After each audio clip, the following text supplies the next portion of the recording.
दोस्तों, आपको कभी भी रात को दिन में बहुत खांसी आती है और इतनी खांसी आती है कि आपकी आंखों में आंसू आ जाता है, तो ये वीडियो आपके लिए है।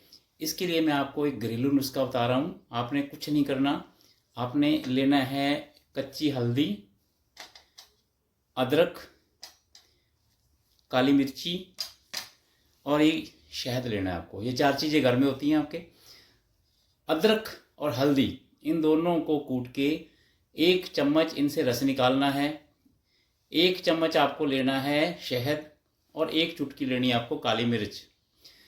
रात को सोते वक्त 3 दिन तक आपको ये चाट कर सो जाना है। कैसी भी खांसी आती हो आपको, कितने भी आपने सिरप पी लिए हों, 3 दिन के अंदर आपकी खांसी गायब हो जाएगी। ध्यान रहे, बच्चों को इसका डोज चौथाई ही देना है। ध्यान से